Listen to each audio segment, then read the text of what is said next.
First of all, thanks for joining us. We're very excited to have you for our Decodable Books Supporting the 5 Pillars webinar. And I'm so happy to be here with Elise Lovejoy from Express Readers and Cigdem Knebel from Simple Word Books. Among us, we have 60 years of teaching, which we're going to happily share with you tonight. Not all 60, but some of the highlights. And there's, what's so amazing is that the reason why we even created these books is that all 3 of us saw a need. So we're, even more excited that we're presenting together. And it's important too, because really what we're also sharing is that in classrooms, children need a wide variety of texts, including a wide variety of decodable books, which is why you see the 3 of us so excited to share with you from 3 different companies. There's so much to do with decodable books, and we'll teach you some of the most important pieces, the how and the why of it. And if you end the session with just one takeaway, that's my favorite part of a webinar. If you get one good takeaway, then it was worthwhile, and we're sure you're going to get more than one. And I'm very excited to introduce my sisters, my Decodable Text sisters. Elise, take it away. Oh, well, we didn't get to hear about you, Jill. You got I'm last on the list. You first. Sorry. Oh, yes. I'm Elise Lovejoy. I was a teacher for 15 plus years, a mom to 2 little boys who are both learning how to read. And I've been running Express Readers for the last decade, which seems crazy. I basically saw the need. I saw that I wanted my kids to be laughing and reading, and they couldn't read the words that were in the books that were meant for them. So that's where Express Readers came from. So excited to join you. Cigdem. Thank you. Hello, everyone. This is Cigdem Knebel. I'm the founder of Simple Words Books, and I'm a parent of dyslexic children as well as a self-diagnosed dyslexic myself. Our Simple Words Books journey started when my son was diagnosed, and we couldn't find good decodable chapter books for older children.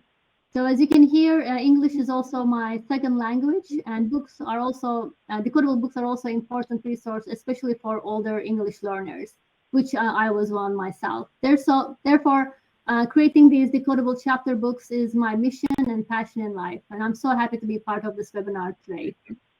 Jill? And I'm Jill Lauren. I've been teaching for just about 40 years in public school, private practice, a variety of settings, and I'm also an author of books and of whole phonics. And whole phonics was created out of my work with my students.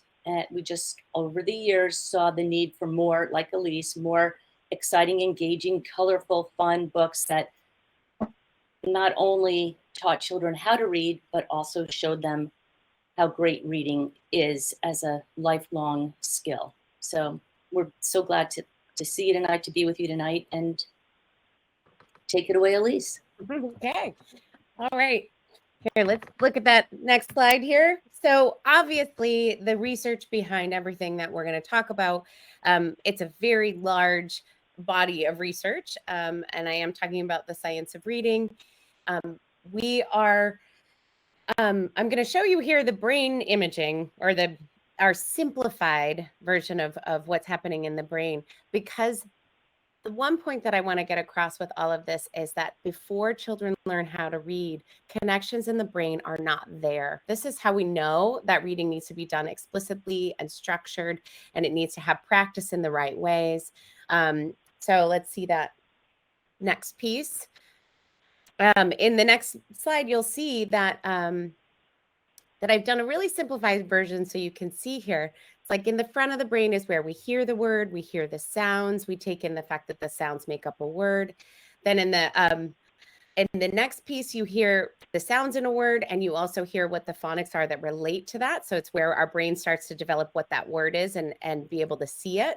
And then in the occipital lobe, we used to think that this is where we kept memorized words, but what we're starting to understand is that it's actually letter patterns and strings.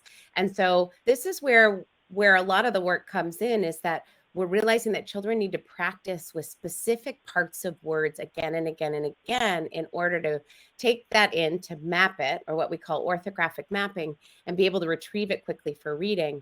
And then we also need to ascribe meaning to what we're reading. And that's where this picture with the little bird is. You can read, you can put together sounds, but if you don't have a meaning behind it, you are not going to be able to do anything other than say a string of sounds. And so we are not saying in this that decoding is the only piece needed in reading, but it is just so important. But this is a very big topic. But what does it mean for teaching? And that's what I want to get at here, is that we do need to help children's brains develop these specific connections so that all of these pieces can work together in what is an incredibly complex skill set in order to read. So Jill?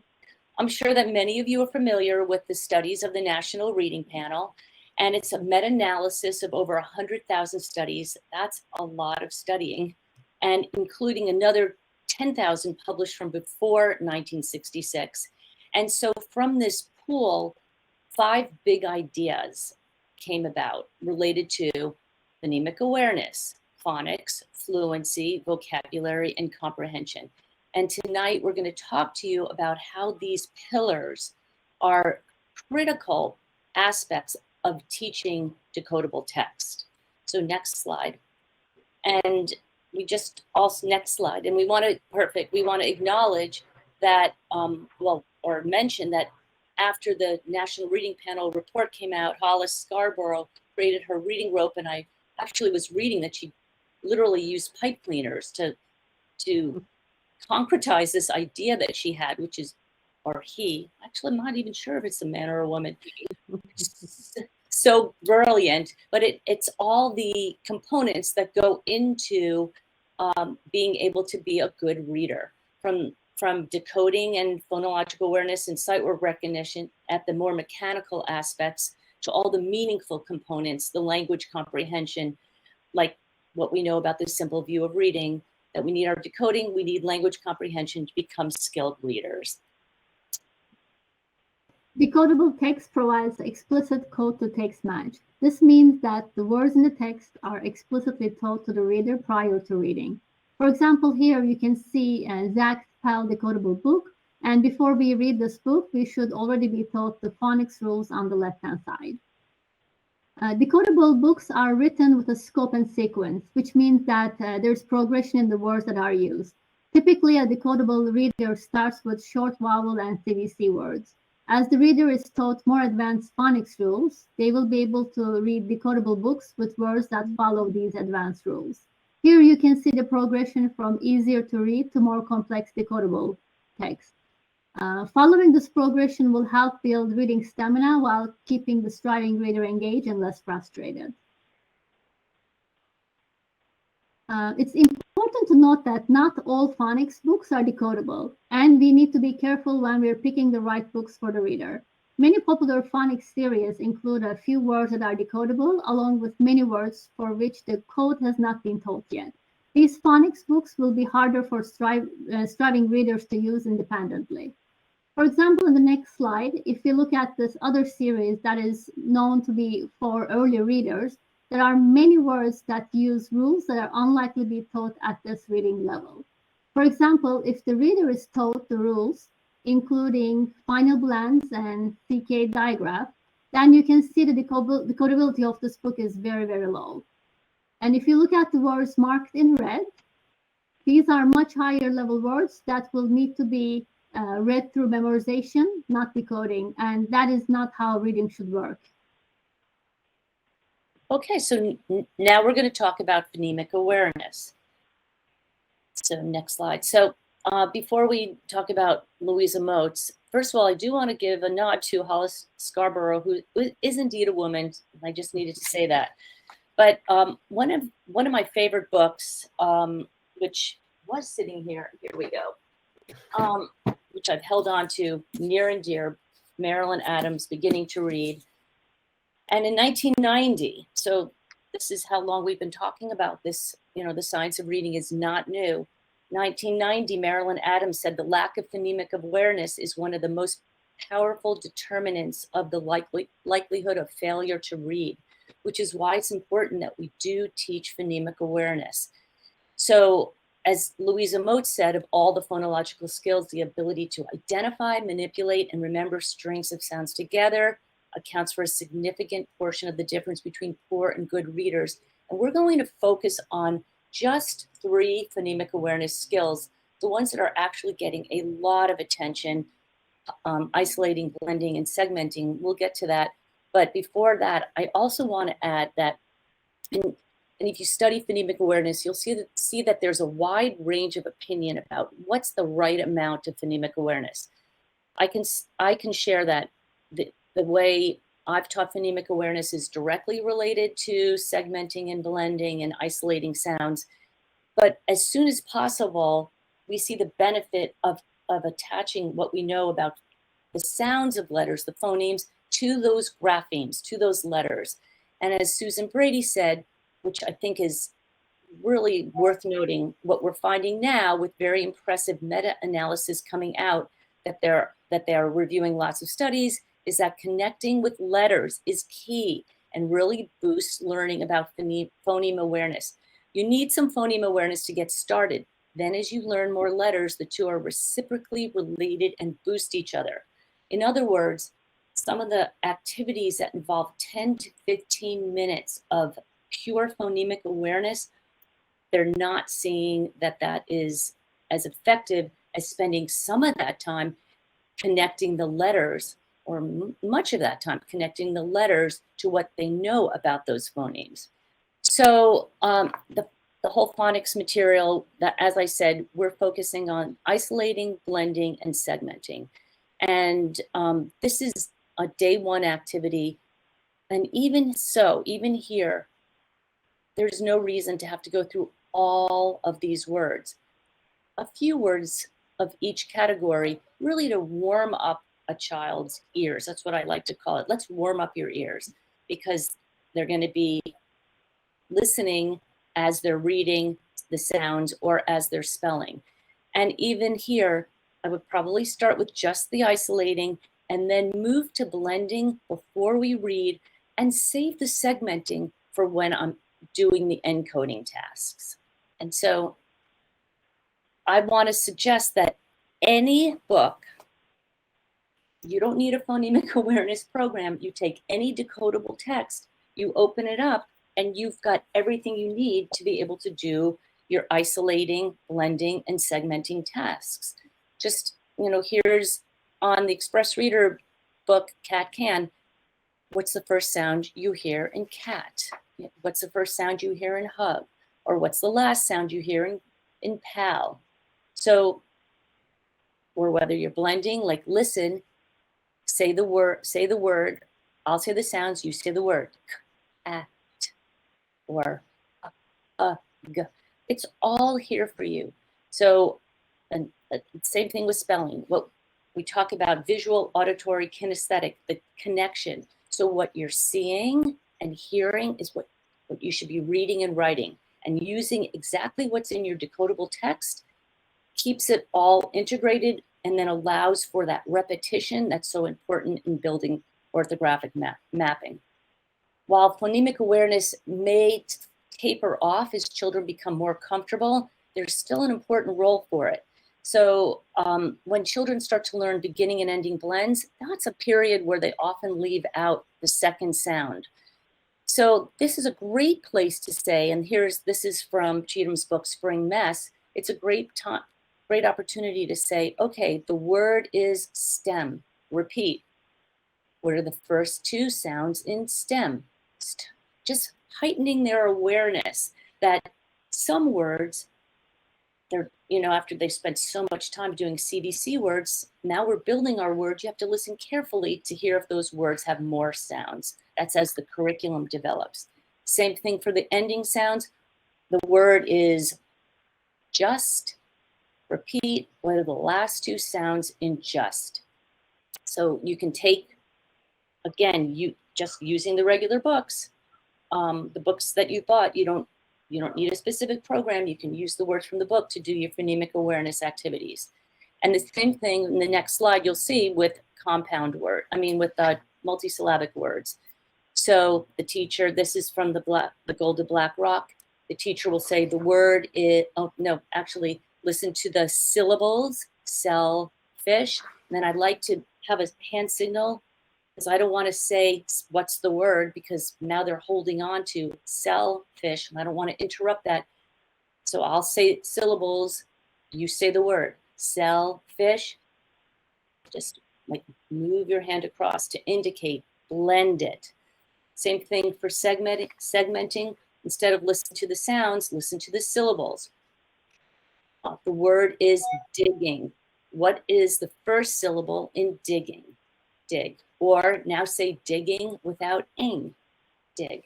Okay, so that different manipulation and deletion activities with multisyllable words. And on to you. Thank you. On to phonics. Here we go. I don't usually use quotes, but Jill had this great quote from a research article that I loved, but it said, evidence suggests that phonics teaching is more effective when children are given immediate opportunities to apply what they have learned in their reading. This is important because obviously we are not saying decodable books are the only way that we teach reading. What we're trying to give you here are ways to use decodable books in order to practice these 5 elements of reading.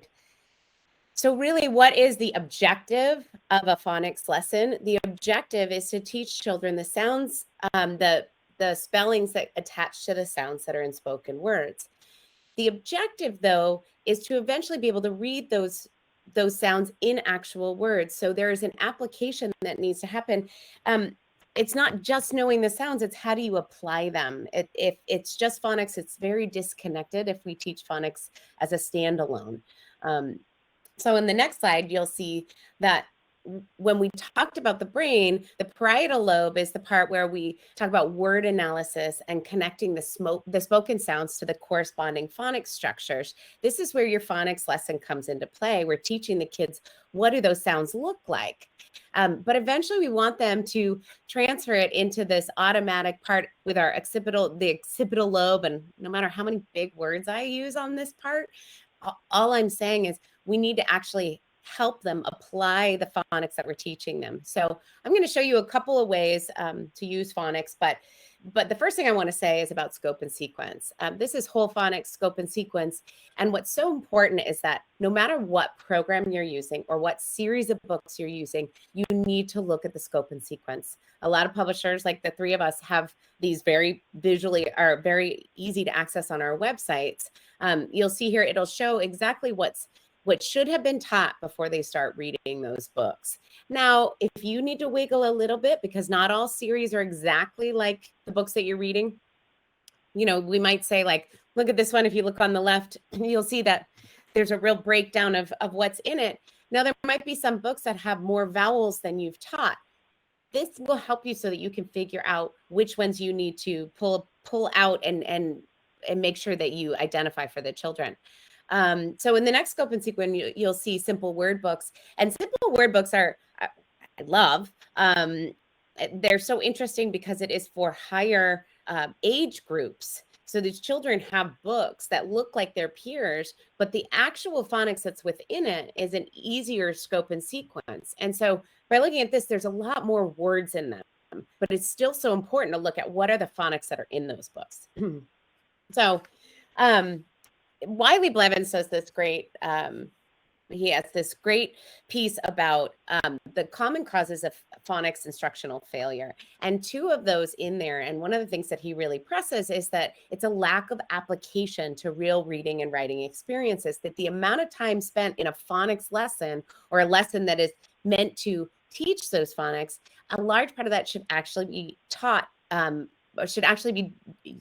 spent with the practice involved. Also, the inappropriate reading materials. So if you're doing a phonics lesson or you're going to do a whole reading lesson and there's a phonics portion at the beginning, that phonics portion should directly relate to what the kids are practicing in. Because if you're teaching them something about letters and letter sounds, and then they're meant to practice in something that doesn't have those, what are they going to do? They're going to start using whatever strategies they can grab onto to try to figure out the words in that book.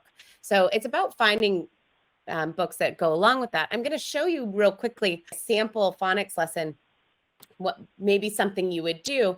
And in the phonics lesson, there would just be one piece of it. So here, I'm going to show you the example is going to be long I with sneaky E. So however you might teach that, however you introduce that, I know in express readers, we say sneaky E, some people say magic E, we've got silent E, whatever it is the way that you do that.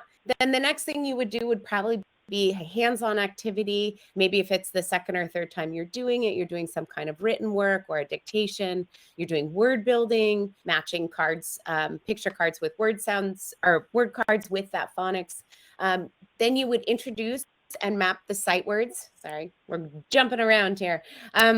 You might introduce or map the sight words that are going to be seen in the decodable books that you're going to read so that kids are starting to understand the patterns that are happening in those words, whether they're irregular or they haven't been taught yet.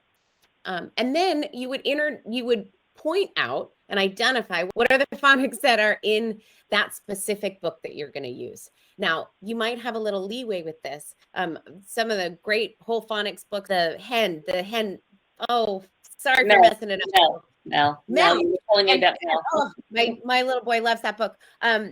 There's a lot of a short E in it, and which is great. And if that's what you want to use to practice short E, so it might not be the focus phonics of that book, but you can find a lot of it, and the other sounds have already been taught.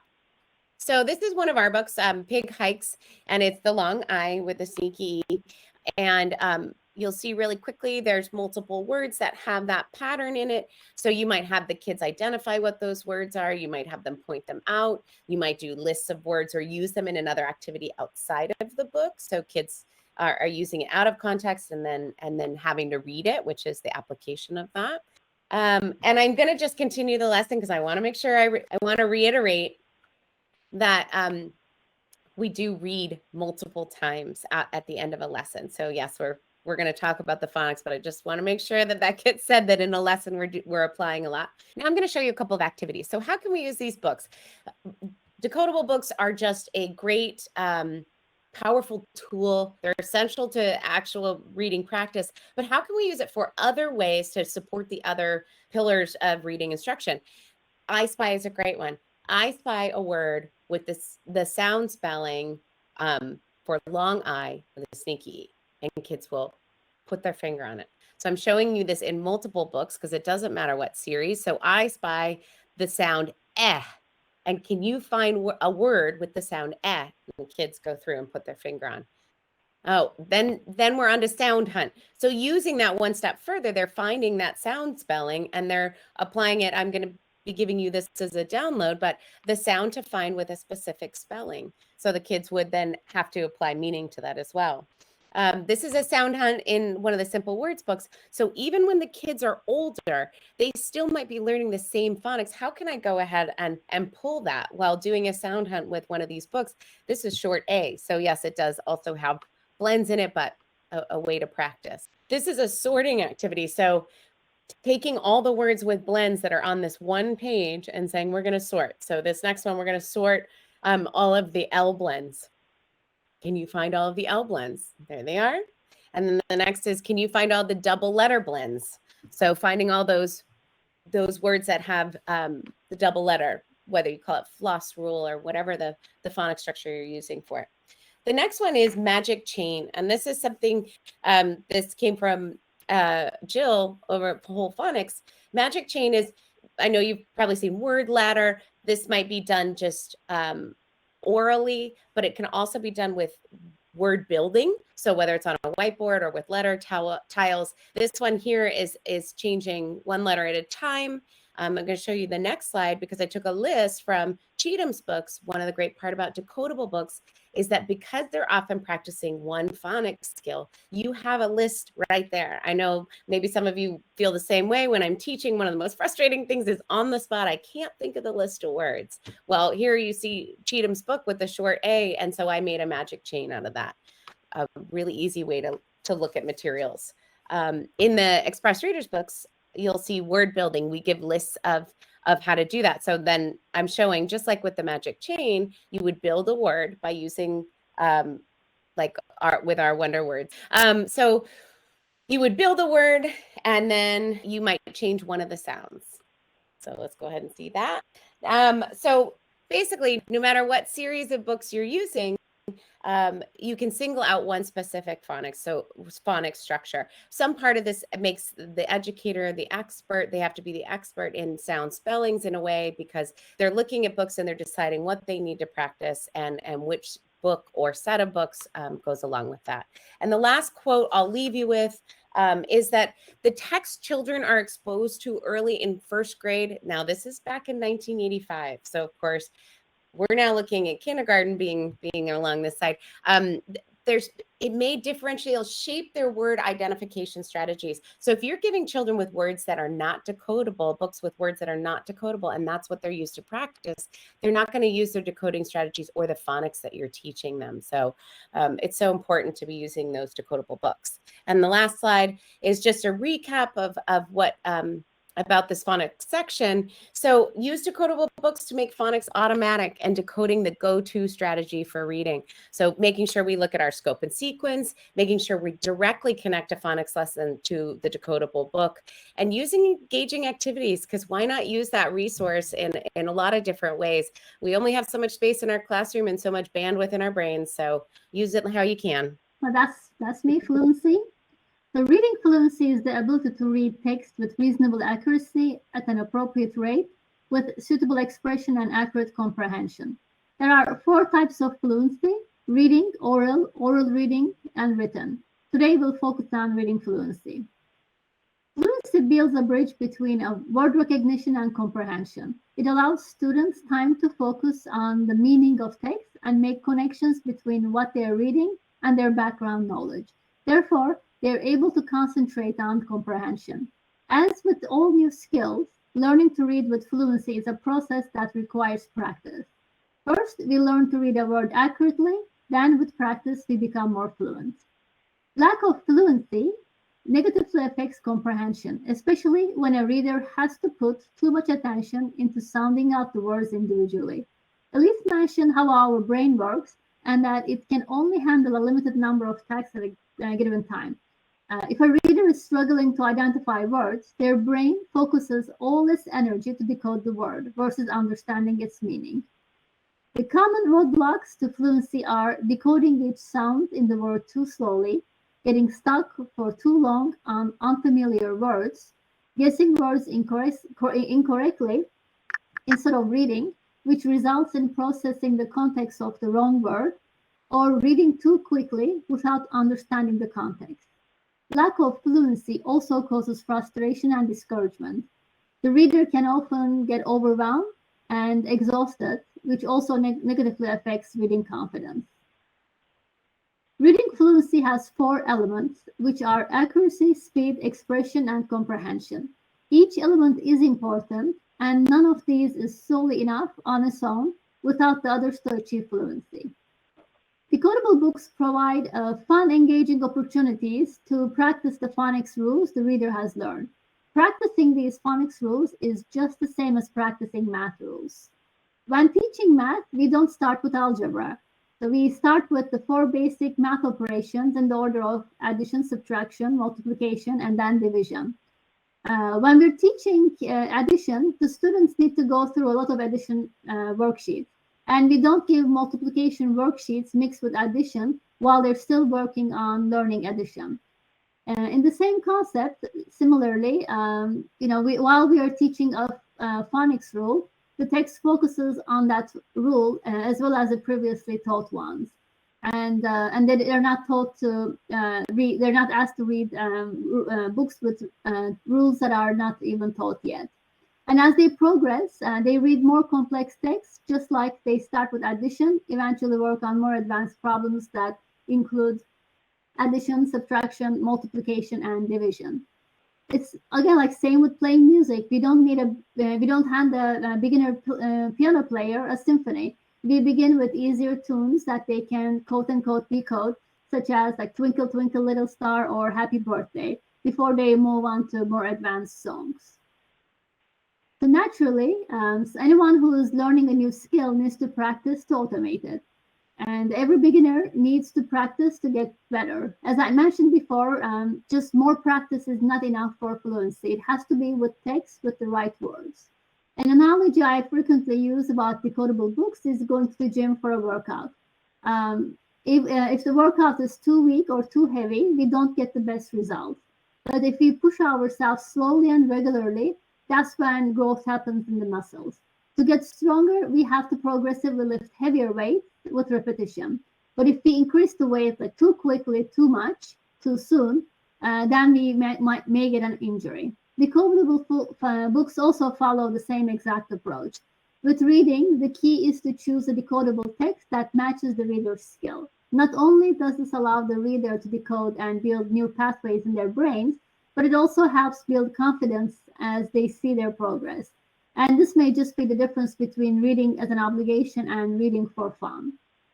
Similarly, more reading drills with any text is not the path to become a fluent reader. And I know I'm saying this over and over again, but I think we need to really drill on that as much as we can with decodable text. The critical piece is practicing with words that follow the phonics rules that are already taught, and gradually reading words with more advanced rules that the reader continues to learn to decode. Here you can see a progression of decodable text that gets longer and more advanced as the reader is taught these advanced rules. As a neurodiverse adult myself, I still find reading with speed and expression quite challenging, to be honest. And therefore, this slide is really dear to my heart. When we read fluently, we read at an efficient rate. This doesn't mean that reading as fast as possible. It means that reading with accuracy, expression, and comprehension.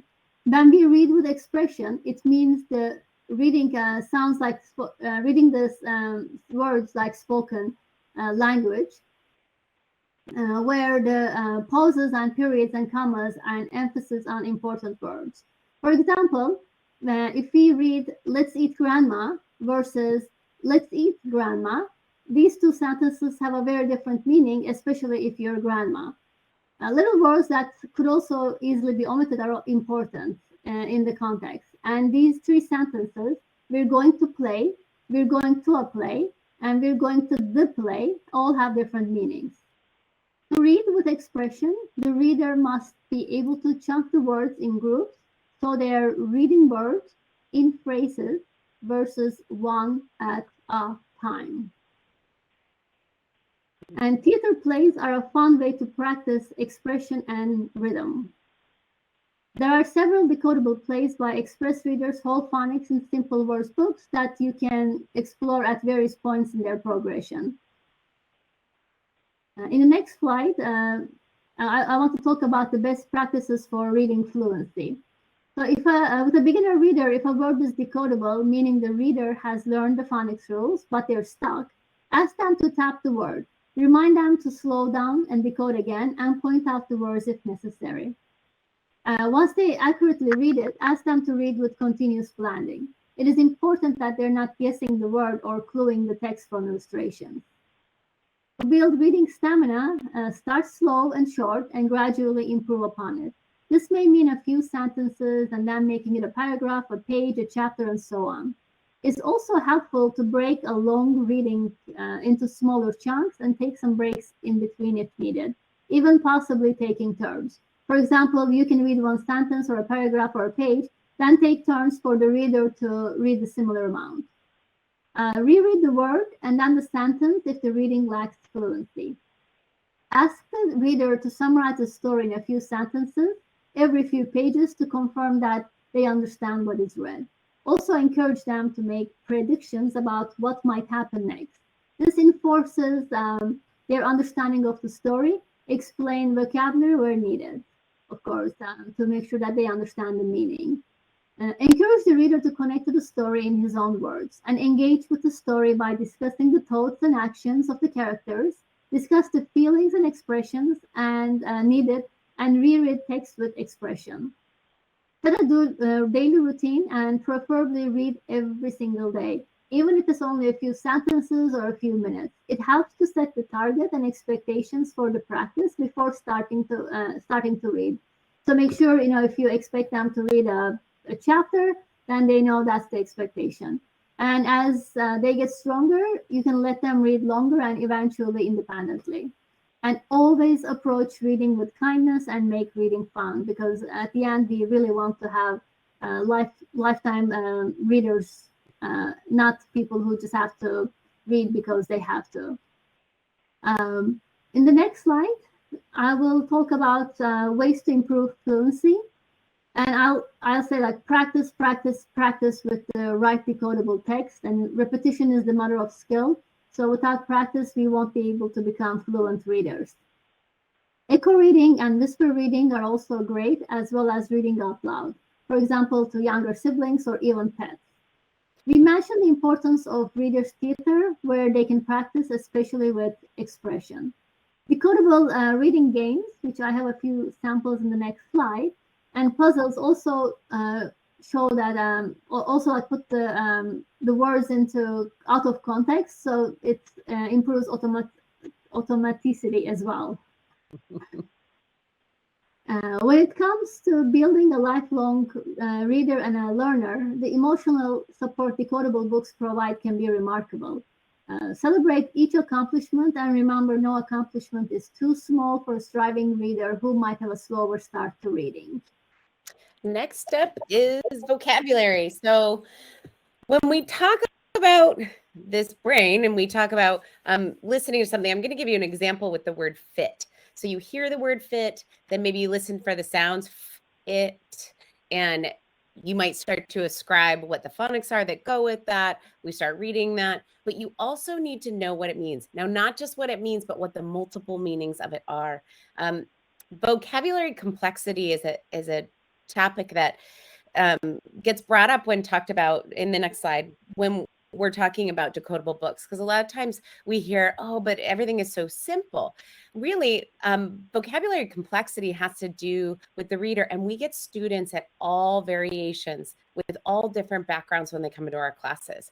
So having early words, and this top row, you'll see fit, can, hut, and tad, and all of those have multiple meanings. So kids might have seen that word in one way, but they need to start building that bank of words and the meanings that go behind them, so that when they're reading, they can immediately attach meaning to a sentence. And on the next one, explicit vocabulary instruction is so important. This happens before books and it happens after books. And so I'm really going to go through what that means with a decodable book. So in previewing the word fit, I might say, what does this mean? Now I might get kids that say, oh, it means really healthy when you're strong. Or you might get the kids that say, that means I can put it on. It fits me. My foot fits in it. How can we use it? They might give you a sentence that goes with it. We might segment or decode it. I fit. What are the sounds that you hear in that? And then working on the word without the text in front of them. So we're starting slow and then building up to actually reading in sentences.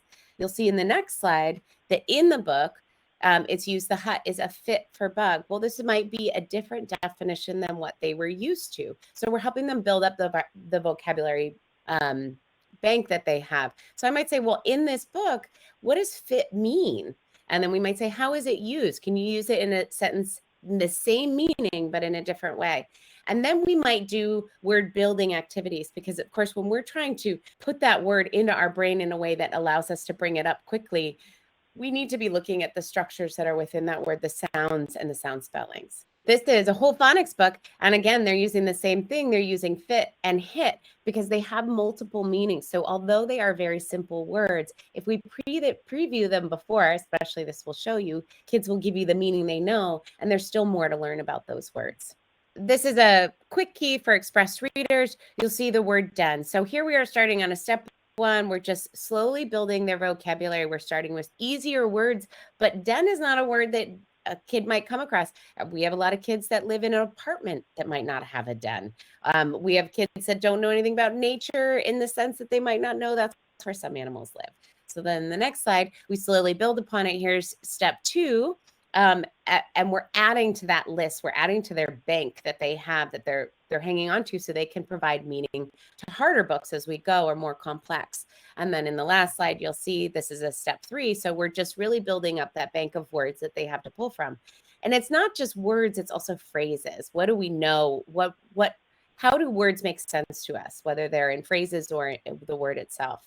There's also, within the same book, you'll have a different complexity. So here, hot, That's a pretty easy word. Now, it obviously depends on where the kids come from and what they've heard as far as background knowledge. Have they been read to? They know what a hut is. Maybe they don't. But then there's tad. Tad is not a word you hear very often. It's a tad, a little bit, something I might pull out before I read the books with kids so that they really explicitly know what that word is. Showing you in a book from Simple Words books. On the next slide, you'll see there's 2 versions in every page. So as well means also. That might not be something kids have heard. So it sounds like a very easy thing, but we have to remember that not all children come to us with the same background or the same vocabulary bank. On the next slide, you'll see that even within this page, there's some words that are pretty complex. I'm not saying that they have to be long or they have to have lots of phonics within them. What I'm saying is that the actual meaning behind it can be very complex. And so pulling those words before and reviewing them after is a very effective way to explicitly teach vocabulary. One of the important things too, and this is not the explicit way that we talk about vocabulary, but it's extremely important because we're dealing with children, not math equations where everybody has the same answer, are the vocabulary conversations. So talking about those uses, the definitions, the connections, and synonyms. If I'm reading a book and I think that kids know what a can is, like a tin can, and they don't, well, how else do you use that word? Let's talk about it. How can we define it? Do you have any cans in your house? Like maybe on a shelf, you've got some cans of soup. Who knows? What's a synonym for that word? We might say now I'm not gonna be able to think of something. A jar, although jar is glass. Get the idea. Okay. So I'm going to give you a couple of activities that are great ways to practice vocabulary, no matter which complexity of a decodable book you're using. But the great part is that the kids should be able to read all the words in it. So here, making couple cards. This is with Phonics. I might say, can you pull out some words that maybe surprised you a little? You didn't know. Now, if I haven't explicitly already said these words, making couple cards, you're just doing a word in a picture card. On the next slide, you'll see we can use it as a word or a picture card, but we can also start to do other things. We can put a definition or we can put a sentence using that word in a correct way. On the next slide, you'll see I used only definitions with Cigdem's books, but these are some great words for kids to start pulling in. And you can do all kinds of games with these. They can switch with their partners. Their partners have to match the two, having the meaning and the word itself go together. The next activity is labeling. So this is a great one, using any decodable book. Now you can use sticky notes if you don't want to write in a book. These are the black and whites from Express Readers, having them circle a word, and then on the next slide you'll see we just label those words directly in the picture. Text evidence is a skill that kids need to learn and will continue to learn in a scaffolded way. You'll see in the next page or in the next slide in the whole phonics book, same thing, going through finding words that they know, they can circle it and then label it right there in the picture. And the next one is tricky dictionary. So this is any kind of dictionary where the kids are writing about it. I don't know about you, but when I was in college and I'm writing down definitions and notes, that's when it really sinks in. So whether you have them writing a sentence or you have them drawing a picture, pulling out words, and let's do the next slide as well. That's a whole phonics book, an Express Readers book, and on the last one you'll see a Simple Words book. And so that's a great activity. You can do definitions, pictures, example sentences. The next one is word mapping. So taking a word and mapping it out by the letter spellings or the sound spellings that are in that word. This is where we start to help kids with orthographic mapping. So they're really using that word in an automatic way when they're reading. So I might pull out what are the sounds that they know. Maybe there's something they don't know or there's something working on. How do we spell the or sound in this word? O-R-E. So we might color that in a different color. It helps their brains to start to see the mapping that's happening in the word. On the next slide, you'll see, we also do this, and I know a lot of us are already doing this. We're doing this with sticky words or sight words that kids can't decode yet. So we're helping them find the sounds that are irregular. On this one, you'll see the U is irregular because it says puts, not puts.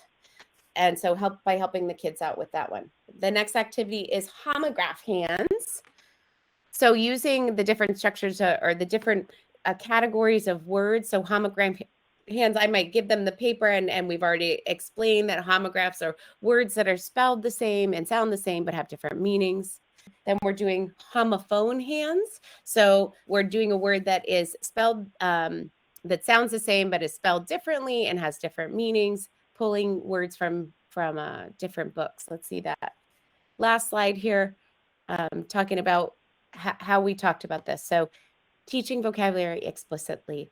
We need to make sure that we are starting at the beginning, that we're scaffolding for all our kids, because everybody comes to us with a different skill set. The complexity differs. Vocabulary is vocabulary. They are building up their bank of words and language. Previewing words is so important, helping kids so that they know how to identify and investigate those words. So using, a tricky dictionary or a couple cards so that they're building their own way of finding words that maybe tricked them a bit, and having those conversations during. So hopefully you took away a couple of activities as well. Thank you, Elise. And thank you, Cigdem. We're on to the 5th pillar. And by now, I'm sure we've convinced you that decodable texts are not just for reading. They are not for word calling. They are used to not just learn how to decode, but also how to think about meaning. Because for some of our kids, the decodable text may be used for a couple months and then they get the idea and they're off and running. Some kids might need decodable text for a year and a half. We don't want to give them the idea that, well, you're just using these books to read the words and they're not for thinking about. That's why we're advocating for decodable books that have a beginning, middle, and end, a true narrative arc, so we can teach children right away what are good habits that readers do when they read. They actually are thinking as they read. So now we're going to talk about comprehension. This quote is from Nancy Hennessy's new book, The Reading Comprehension Blueprint, which has a lot of activities. I really recommend it. And I think this is an important idea to consider, that once children become competent at decoding, it's language comprehension that determines overall reading ability and potential challenges for the reader. So yes, of course, we're going to help them get competent at decoding, but also while they're learning how to decode, we have to help them learn all the skills so that they can also be competent in terms of their language comprehension. And that's what we've been talking about in terms of vocabulary, good fluency, and now we're talking about comprehension. So one of the activities that we have in the whole Phonics series is something called Discover the Cover. And as soon as I put down a book in front of one of my students, they are taught, we don't even open up the book, we look at the book and we start to think, what are the clues on the cover that are going to help us to think about what could the problem of the story be? And every little kid I teach, little kindergartners and preschool kids, learn that most stories have problems and we want to be on the lookout for them. It's our job to find them. So it's kind of like a, hey, let's find the problem. And that's when you teach children how to do that, they're engaged readers, they're excited.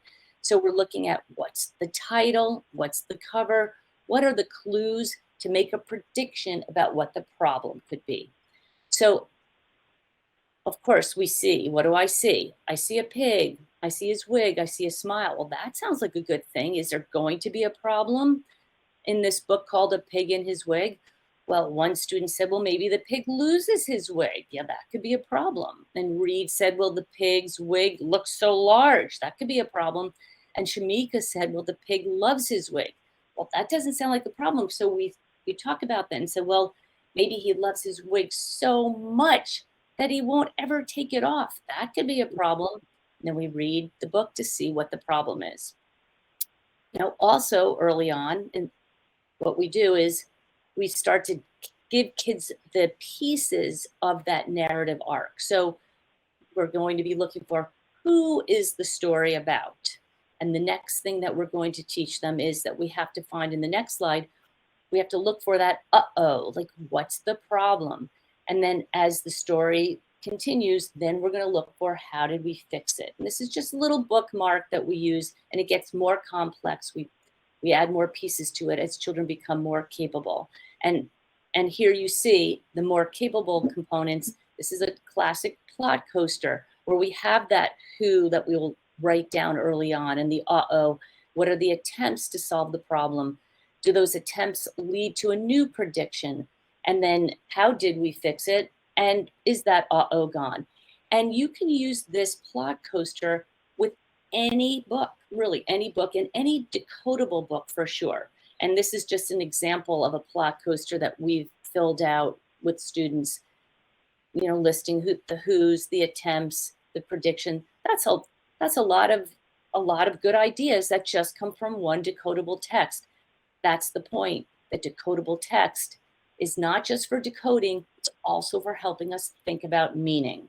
In the next slide, we see that as we teach children, we also want to make sure that they learn how to visualize. I mean, I can tell you, I remember sitting with a fourth grader when I stopped him while he was reading and said, well, what's going on in your head? Well, what do you mean? I'm like, well, you want to have a movie in your head while you're reading. I never knew that. Like his whole world opened up, and then reading became fun. He was kind of word calling, and no, you wouldn't be surprised to hear that he also had reading comprehension issues because he hadn't connected that idea of saying words out loud that are supposed to have meaning. But yes, some of our books have pictures. But one thing that you can do to teach the aspect of visualization is to cover up the picture. And this is from Express Readers, Frog Hunts for a Pal. So we're looking, we read the story, the sentence, he tips up a box on a stick and adds a snack. Well, who's the he? Well, it's the frog we've been talking about. What's he doing? He's tipping up what? That box. Where's the box? It's on a stick. Or what's he tipping it up on? On the stick. And then what else is he doing? Oh, he's adding a snack. Oh, look, we just broke that down into elements of syntax. But those little elements of syntax provide meaning. And voila, there's exactly what you were visualizing, the picture in the book. So we just take off the sticker, and that helps children to see, like, yes, you can picture what's happening, and here it is. And in the next slide, we can also, it's in Cigdem's books, there aren't pictures, so that visualizing is critical. And in this particular story, which is a really fun story about these bad guys on the ship, the bad ship hands, and how the cats are going to help stop those ship hands from stealing the map that will lead to the treasure. But all of these sentences, like, look, the pocket, he says, and this is in the middle sentence, the pocket, the map was in his pocket. So we're really going to have children, you know, we could ask them to draw that out. Let's draw out that pocket and let's put that map in. And then let's see where that takes us as we keep reading the story. But to just stop every now and then, what are you seeing as you read? Sometimes you'll speak about it, sometimes you'll draw it. One of the components that all of us have in our books is these reading comprehension questions. Mine are at the front of the book. Both Cigdem and Elise have theirs online, downloadable. So you'll see in Cigdem's books as well, also downloadable in the next slide. And so why do we have these questions? Because we're making sure that everybody knows, like, yes, reading comprehension is part of reading decodable text. As I said, it prepares children for that wonderful time when they're going to say goodbye to the decodable text and move into more authentic reading. And with that, I think, Cigdem, you're going to end the webinar for us. That's right. So we want to make sure we summarize the benefits of decodable books at the end. So the decodable books are great tools to help new readers master phonics rules in the sequence and become fluent readers.